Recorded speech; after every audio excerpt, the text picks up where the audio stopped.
সুষ্ঠু নির্বাচন অনুষ্ঠানের জন্য নির্বাচিত তত্ত্বাবধায়ক সরকার ব্যবস্থা প্রণয়ন করা যেতে পারে বলে মনে করেন সাবেক তত্ত্বাবধায়ক সরকারের উপদেষ্টা ডক্টর আকবর আলী খান। রাজধানীতে এটিএন বাংলার এফটিসি স্টুডিওতে ইউসিবি পাবলিক পার্লামেন্ট বিতর্ক প্রতিযোগিতার উদ্বোধনী অনুষ্ঠানে তিনি এ মন্তব্য করেন। এ সময় নির্বাচন কমিশনারদের খুঁজতে গঠিত সার্চ কমিটি সফল হয়নি বলেও মন্তব্য করেন তিনি। আর জানাচ্ছেন ইমদাদুল্লাহ বাবু।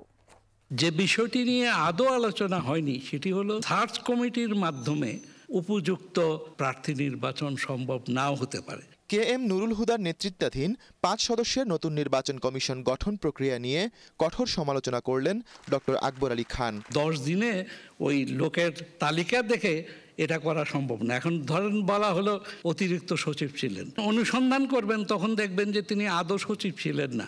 তাকে কোর্টের জাজমেন্ট অনুসারে তাকে সচিব পদে পদোন্নতি দেওয়া হয়েছিল। 10 বছরে একটা সার্চ কমিটিও এমন নাম দিতে পারেনি যে যেখান থেকে এমন ব্যক্তিত্ব এসেছে যাদের আসা সম্ভব ছিল। সার্চ কমিটি এখানে সফল হয়নি। সুষ্ঠু নির্বাচন অনুষ্ঠানের জন্য কেমন সরকার ব্যবস্থা প্রণয়ন করা যেতে পারে সে বিষয়ে ধারণা দেন ডক্টর আকবর আলী খান।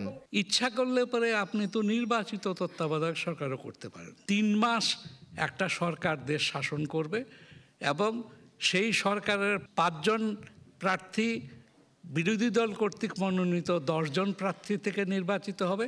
সরকার কর্তৃক মনোনীত 10 জন প্রার্থী হতে 5 জন প্রার্থী পার্লামেন্ট নির্বাচন করবে। তত্ত্বাবধায়ক সরকার লাগবে কি লাগবে না সেটা রাজনৈতিক দলগুলি কেন সিদ্ধান্ত নেবে, গণভোট করে। অনুষ্ঠানে ইউনাইটেড কমার্শিয়াল ব্যাংক লিমিটেডের চেয়ারম্যান এম এ সবুর বলেন, নিরপেক্ষ নির্বাচনের জন্য রাজনীতিবিদদের সদিচ্ছা প্রয়োজন।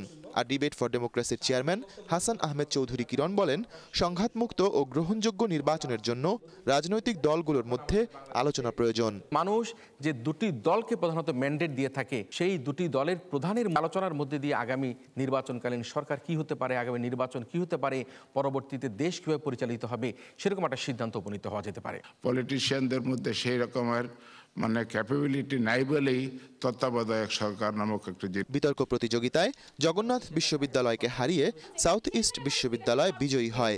এটিএন বাংলার উপদেষ্টা অনুষ্ঠান নওয়াজিশ আলী খান এ সময় অন্যান্যের মধ্যে উপস্থিত ছিলেন। ইমদাদুল্লাহ বাবু, এটিএন বাংলা, ঢাকা।